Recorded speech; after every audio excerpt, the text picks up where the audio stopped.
ঠিক আছে। তো দেখো চাল, আটা, তেল, মাছ, মাংস, সবজি এগুলো হচ্ছে আমাদের 7,000 টাকা লাগিয়ে দিলাম বাজেট, ঠিক আছে।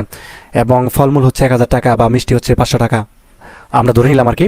তো দুইয়ে বস্ত্র বস্ত্র হচ্ছে, ঠিক আছে। আর নতুন করে খরচ আমরা 1500 টাকা লিখলাম। তো শিক্ষা, সাইড রয়েছে শিক্ষা, তো শিক্ষা প্রতিষ্ঠানের বেতন। তো এখানে আমাদেরকে মোট কত টাকা দেখো, তো মোট হচ্ছে আমাদের 15,000 টাকা। এটা হচ্ছে আমাদেরকে পারিবারিক একটা বাজেট, ঠিক আছে। আরো অন্যান্য বাজেট আছে, ঠিক আছে, পরিবার অন্যান্য বিষয় খরচ আছে বা বাজেট রয়েছে। তো যাই হোক আমরা হচ্ছে 5 পর্যন্ত তৈরি করেছি, তুমি চাইলে আরো কম বেশি করতে পারো, কোনো সমস্যা নেই। 5 পর্যন্ত করলেই হবে গুরুত্বপূর্ণ বিষয়গুলো। তো তারপর হচ্ছে পরিবারের আর্থিক অপচয় রোধ, এটা আসলে কিভাবে করবে বা পরিবারের আর্থিক অপচয় রোধে তুমি পদক্ষেপ কি কি নিবে সে ব্যাপারে আমাদেরকে প্রশ্ন করা হয়েছে। তো আমরা হচ্ছে এইভাবে লিখবো, পরিবারে আর্থিক অপচয় না করা, ঠিক আছে। তো এইভাবে হচ্ছে আমরা এগুলো লিখে দিব। তো তুমি চাইলে আরো কম বেশি লিখতে পারো। কাজের দায়িত্ব তালিকা, ঠিক আছে, অর্থ সংশ্লিষ্ট কাজের দায়িত্ব তালিকা আমাদেরকে অর্থাৎ সুযোগ সুবিধা অনুযায়ী লিখতে বলা হয়েছে। তো আমরা এভাবে লিখতে পারি যে পরিবারের বর্তমান আর্থিক অবস্থা বিশ্লেষণ বা বিনিয়োগের খাত নির্বাচন, বিনিয়োগের লক্ষ্য উদ্দেশ্য নির্ধারণ বা বিনিয়োগের ফলাফল মূল্যায়ন। তো এই বিষয়গুলো হচ্ছে আমরা লিখে দিতে পারি। তো তারপর দেখো আমাদের ধাপ ক্ষয়ে আমাদেরকে বলা হয়েছে ব্যবসার ধরন নির্বাচন করতে বলা হয়েছে, ঠিক আছে।